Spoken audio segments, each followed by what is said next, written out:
चौटाला गांव है। एक वो वक्त था जब इस गांव की तुत्ती बोला करती थी। बोलती थी कि नहीं बोलती थी, एक बार बताओ। ये हरियाणा का मुख्यमंत्री अगर मुख्यमंत्री ना हो ना साथियों, इसमें कोई रोटी कौन खुआओ और कोई चाय कौन पियाओ, हरियाणा में काट के देख लो बिना मुख्यमंत्री। आज अब विपक्ष के की आदमी और मदेवानी तो बंगी फाइला क्या है, बंगे बोलते हैं भगवान मुझे एक कीटी नाम वो जानवर है, वो तुरंत आए बा लालड़ी लट पर किया आपने निर्माण पर की तो बोले खातर वो अपना कमजोर है। वो चौधरी देवीलाल के वंशज नहीं है जिन्होंने उनकी आत्मा को बेच दिया, जिन्होंने उनकी आत्मा का सौदा कर लिया, जिन्होंने सत्ता के लिए सरकार से हाथ मिला लिया। वो चौधरी देवीलाल के वंशज नहीं है, हम चौधरी देवीलाल के वंशज हैं, आप चौधरी देवीलाल के वंशज है साथियों। हरी कीमत न्याय लड़ाई है 2020 की, जो लड़ाई अंदर कोई राजनीति करी, जगह जगह किसान वंचित है तो वह वंचित है ही। बातें राकेश भगड़िया जी शुरू कर दी, चाहे और क्रांतिकारी है तो शुरू कर दो। चाहे 2020 की लड़ाई है 24 आगे सरकार ने देखती होगी। हरियाणा में मौका सारा कामों कितना मंत्री दे रखे, कोई डिप्टी सीएम दे रखे, कोई बिजली मंत्री दे रखे। पिछले दिनों ये राजस्थान में चले गए, सालासर ले गए लोगों को, वहां खाटू श्याम ले गए, ले तो गए, बोला दर्शन करवा के लाओगे, लेकिन दर्शन के बहाने वहां रैली में ले गए सिक्कर। तो ये वही लोग है भाई। देखो इतना भी अंत नहीं आना चाहिए। वहां तेजाजी महाराज का मंदिर बन रहा है तो वहां भी चांदी की नकली ईट दिया है, वो तो जेसीबी का थोपा लग गया जब फेरा पट गया। बोले यह ईट कौन सा देखी गया था, बोले भैया जो चौटाला आया था। राजस्थान में इस पार्टी का नाम पड़ गया, पहले वो जननायक जनता पार्टी थी, आजकल ये जमानत जब्त पार्टी होगी। और ये बात हम दावे के साथ कहते हैं, जिन लोगों ने चौधरी देवीलाल की आत्मा बेची है और जिन्होंने उनके सिद्धांतों के खिलाफ काम किया है, ये बात डंके की चोट पे कह रहे हैं, अब की बार विधानसभा का मुंह नहीं देख पाएंगे, खाता नहीं खुलेगा उन लोगों का। ये बात भी याद रखियो। अरे भाई तुम्हारी हिम्मत हो गई कि 2:30 बजने का समय, दोपहर के बाद का समय आया और कोई भी डबवाली का अधिकारी अब तक इस पंचायत के जो नेतृत्व कर रहे किसान और इन मजदूर नेताओं के पास नहीं पहुंचा।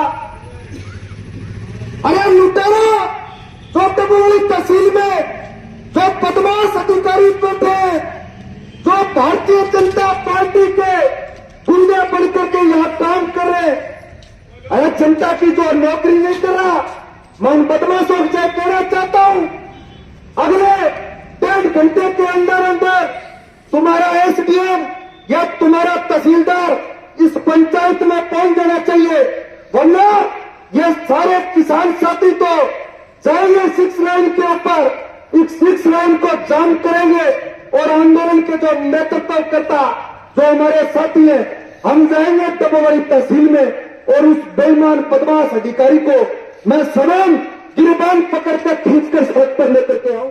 डमाली के रास्ते में मंडियां होती है, डमाली है, कालावाली है, इलाहाबाद है, सिरसा है, फतेहाबाद है, उसके बाद बरवाला जाके नहीं आएगा, लेकिन बरवाला जाके पास हो रहे। होता क्या है, व्यापारी यहाँ से आपका नरमा इकट्ठा कर लेते हैं, आप इनमें से किसी भाई का पंजीकरण खरीद देंगे, उसी पंजीकरण में वो नरमा जो है, जो अपने अपना नरमा है वहां जाकर सीसीआई के पास भेज देंगे और सीसीआई और व्यापारी मिल बांट के ये सीधे सीधे हमारे हकों पे डालते हैं। किसानों का बकाया मुआवजा जल्द से जल्द देने का कष्ट करें, अन्यथा एक बड़ा धरना जारी होगा। अपने ज्ञापन प्रेषित कर ये लिख रहे हैं कि मंडी डबवाली के किसानों के वर्ष 2020 में फसल नष्ट होने के बाद में सरकार ने मुआवजे की घोषणा की थी और किसानों के लंबे चौड़े संघर्ष के बाद मुआवजा जारी किया था, जो कि डबवाली से लैप्स होने के बाद आज तक वापस नहीं आया। इसके साथ साथ हर वर्ष बीमा कंपनियां करोड़ों रुपए प्रीमियम किसानों से लेकर डकार जाती है और क्लेम जारी नहीं किया जाता। यहां तक कि नियमानुसार क्रॉप कटिंग भी नहीं होती और क्रॉप कटिंग के बिना क्लेम बनना संभव नहीं, क्योंकि क्लेम का आधार क्रॉप कटिंग है। इसके साथ साथ गत वर्ष चौटाला गांव के स्वास्थ्य केंद्र में ग्रामीणों ने 4 नवजात बच्चों को इलाज के अभाव में खो दिया। उसके बाद ग्रामीणों ने, गांव के सैकड़ों लोगों ने पैदल चलकर मुख्यमंत्री आवास का घेराव किया। स्वास्थ्य मंत्री के साथ वार्ता में स्वास्थ्य मंत्री ने प्रसूति रोग विशेषज्ञ, बाल रोग विशेषज्ञ की नियुक्ति सहित विशेषज्ञों की नियुक्ति के आदेश किए, लेकिन आज तक दोनों मुख्य चिकित्सकों की नियुक्तियां संभव नहीं हुई है। इसके अलावा अब आशाखेड़ा माइनर के पुनः निर्माण में नहरी विभाग और वन विभाग तथा ठेकेदार की अनेक अनियमितताएं जो सामने आई।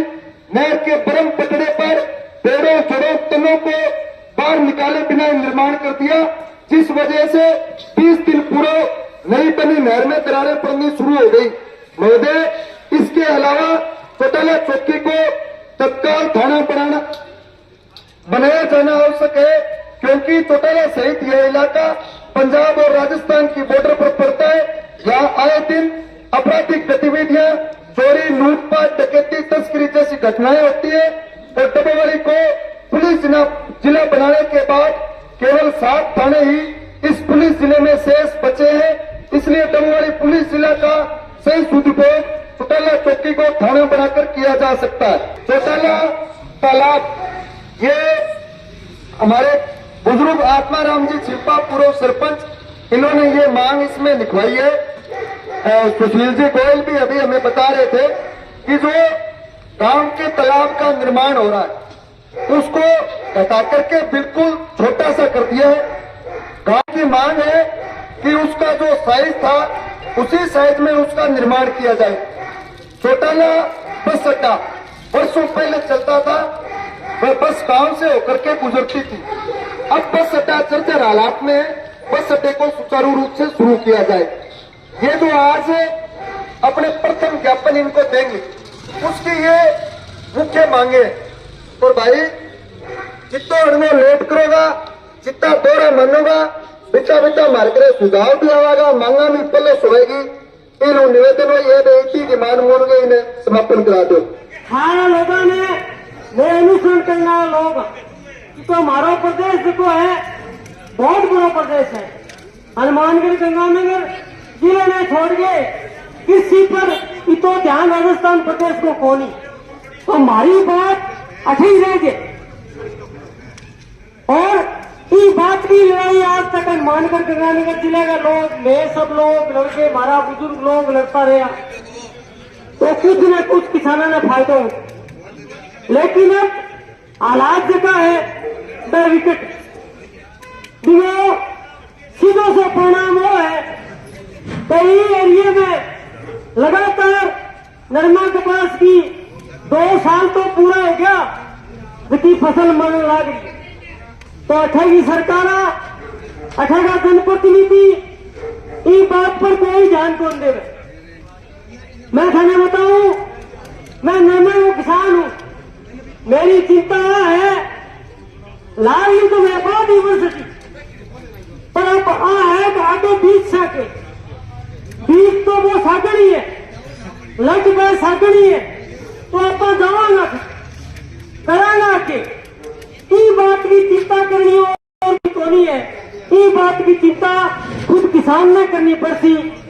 आ बात करने खातर आप सब लोग भेड़ा होगा।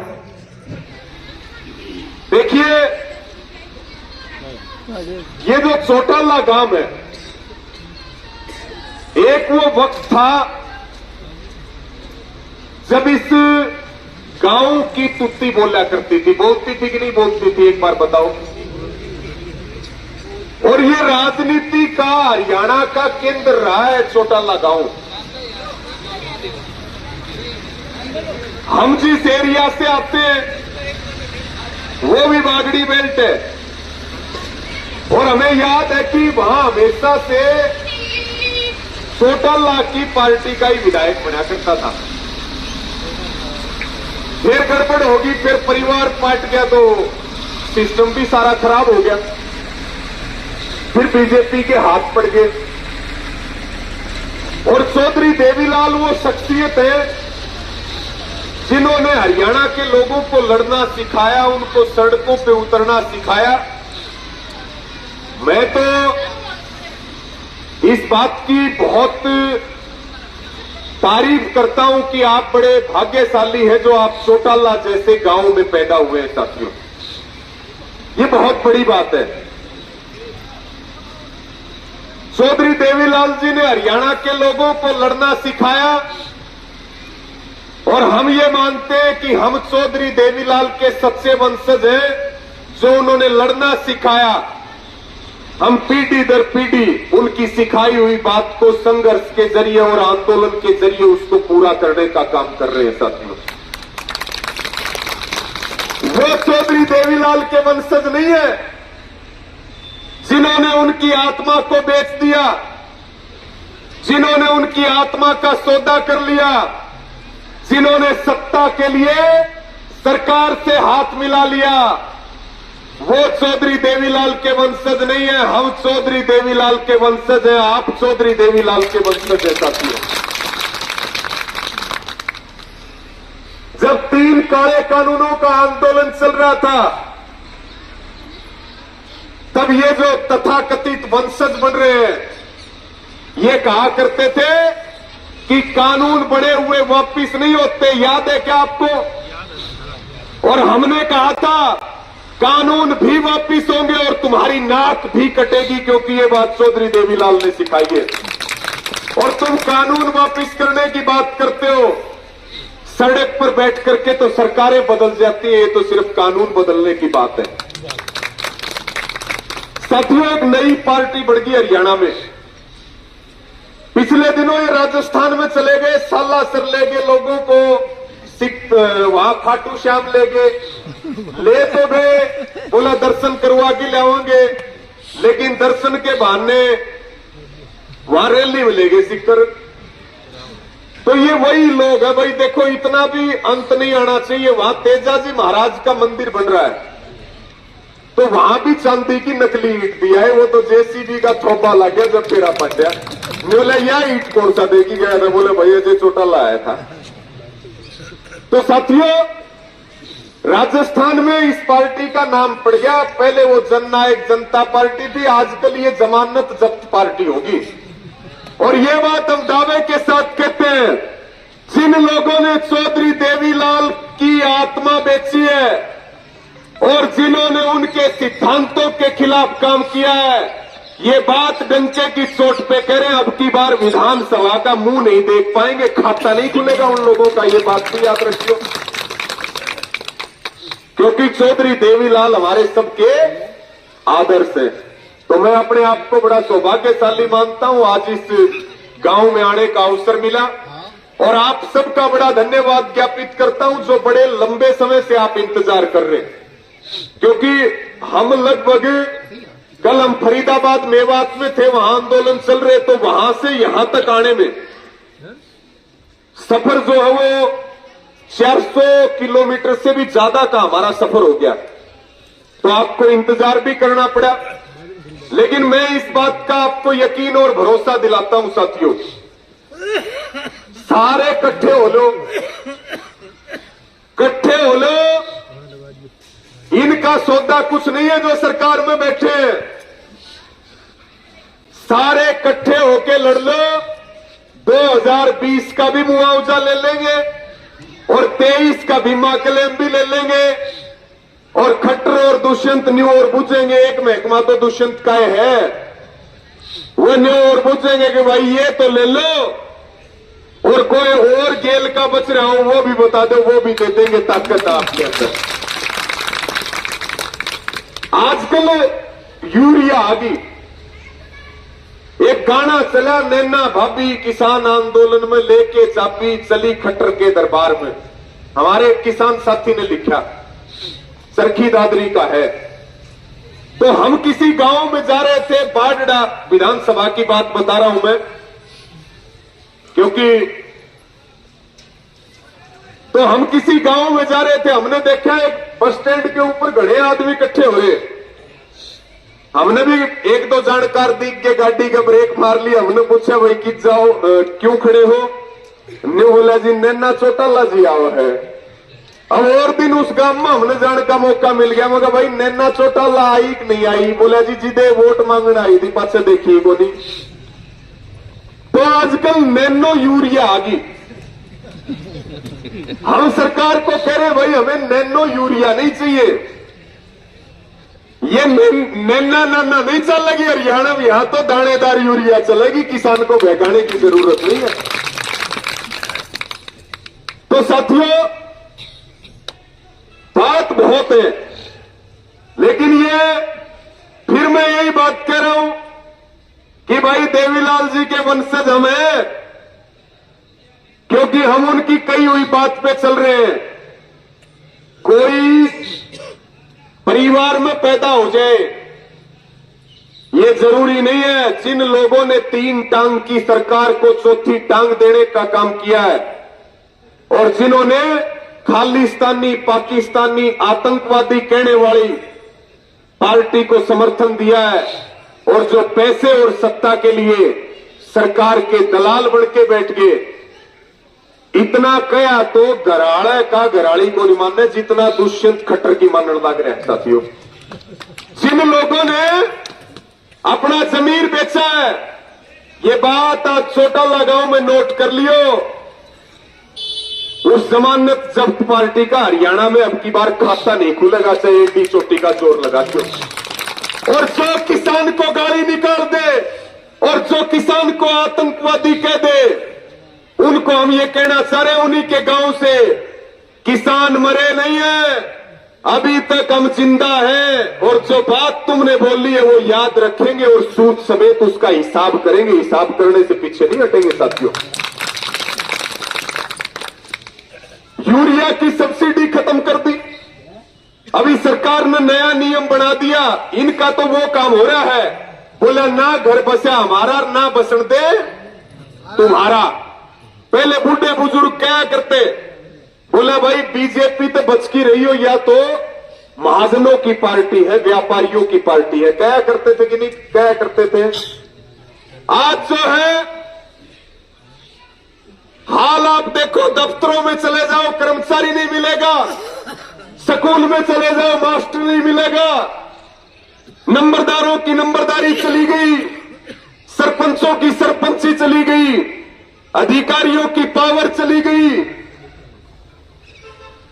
सब कुछ जो है सरकार का मकसद है कि चाहे वो सुई और चाहे वो जहाज हो, सबके ऊपर अडानी अंबानी का कब्जा कर दे। ये केवल मुखौटा है प्रधानमंत्री, ये प्रधानमंत्री कम है, ये परिधानमंत्री ज्यादा है। इतनी बार तो कपड़े जो है भाई हमारी बहन बेटियों को महिलाओं को बड़ा शौक होता है कपड़े बदलने का, इतने तो कपड़े वो भी कौन बदले जितने प्रधानमंत्री बदले हैं। और आपके गांव का ही बिजली मंत्री है, अरे वो भी सत्ता के लिए उसने भी देवीलाल की आत्मा को बेच दिया। ये एडवांस सिक्योरिटी चुनावों के लिए फंड इकट्ठा किया जा रहा है, हजारों करोड़ रुपए आपके लूट लेंगे, आपकी एक एक संस्था बंद हो रही है, आज जो है नौकरियां खत्म हो रही है। मुझे एक बात बताओ, महंगाई आसमान में न्यूज चलता रहा तो जी लोगे के नहीं जी सकते।